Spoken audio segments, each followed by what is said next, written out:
Most people have more of a common need for things.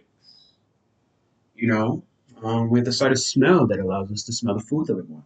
With the sight of taste, it allows us to have the borderline spectrum for what we need. But it's more so lethal with sight.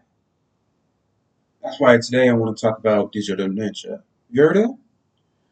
Digital dementia is a notion in your brain that basically says that you have used basically too much excessive sight on specific technological advance, such as phones, computers, TVs mainly, um, whiteboards, anything with a screen on it. It emits that blue color figuration. It doesn't show it because we're always watching TV, and TV has every translucent color there is, other than the color that is already given. But at the same time, it's hurting our brains without us knowing it. Not a lot of people know about that. Not a lot of people really care to know about that. All we want is the entertainment, right? But there's a lot more that comes with that entertainment. Specifically, if the entertainment falls in how it's created. We think, oh, we watch TV, put our phones close to our face, nothing's going to happen. But that's where digital dimension comes in. And honestly, digital dimension is the notion that emphasizes the negative effects of excessive digital technology and uses to recognize the, well, medical diagnosis. Digital dementia. It's mostly commonly used in the characteristics of mental degenerates uh, that younger generations may have experienced as a result of heavy reliance to their digital gadget uh, for daily, decision making times. And it's always in our younger years in our prime with this younger generation because when you're young, you can do everything, right? But when you get around that old age, you start losing a lot. That's what people need to care for more. That's the same. It's kind of a habit, That's kind of what it is. It's a purposeful habit. And honestly, there's a solution that we must fix. Now, we could go for the personal solution and go for the fact that we need, more reliable source. We need to stop watching TV and cut back on it. We need to destroy the very system itself, or we could just create a TV with non-emitting light that will hurt our eyes eventually. That's why most times when we watch TV, our eyes get tired. Your eyes ever get blurry and just go, and you personally go tired? It's because your mental brain capacity can only take so much of that emitting blue light, and on top of that, you get tired. It's kind of a destructive system, It's a kind of a 50-50 because it's all about if I want to have this entertainment, this is the consequence for that, right? Cause and effect.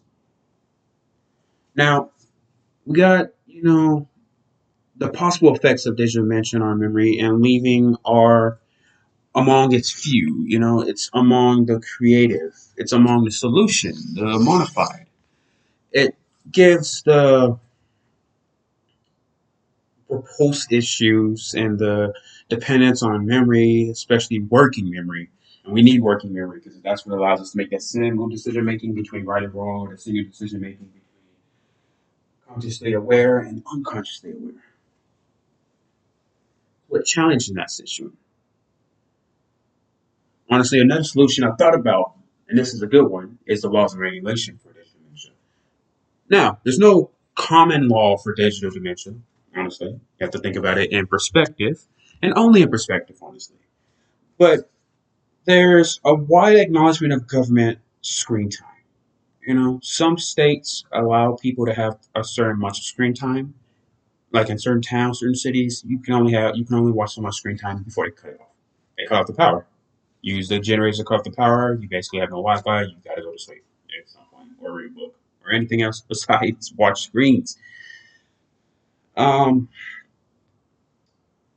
some nations have thought about to put in effect of legislation that restricts the children's screen time because again, we're focusing on this generation, on the younger generation. It's all about their prime. You keep their prime alive, their old age will be a lot longer. If you don't keep their prime alive, their old age will be a lot shorter.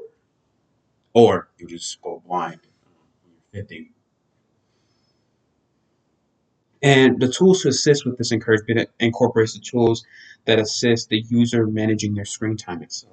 So, honestly, these laws and regulations are more so about what the government will do for us and what we could do for ourselves. So, honestly, we are mainly 90% of the battle.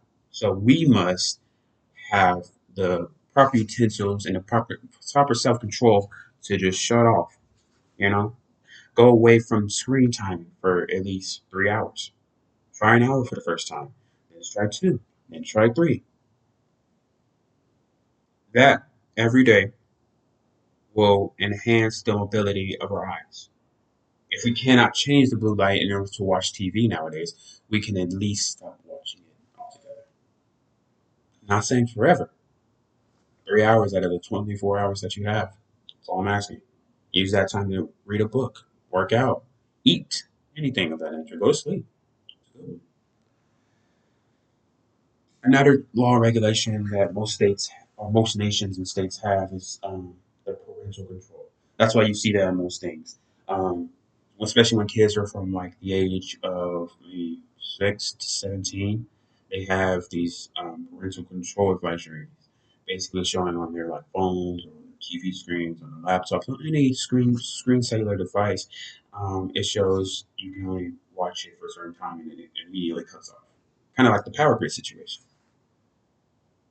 Honestly, that might help more. Maybe our parents really did teach us something that we actually need. Hmm. Interesting. These are several ways to prevent yourself from having that digital dementia. One of the many ways you could prevent it if it was mainly from a limited amount of spent time. That's what I was saying. Take an hour, take 2 hours, take 3 hours to just come off of it because we are the problem. We need to stop doing it. Technology would never just stop. It won't just, not be there. It's always going to be there. It's always going to upgrade itself every day. But we have the power of how to use that said technology.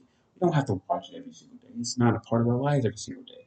90% of us have to walk to school. 90% of us have to drive to school. You think technology is based on that?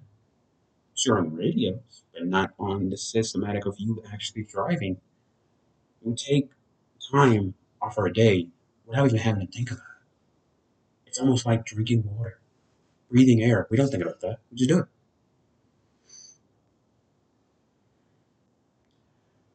To sum up, avoiding the dimensional is a necessary and a productive process.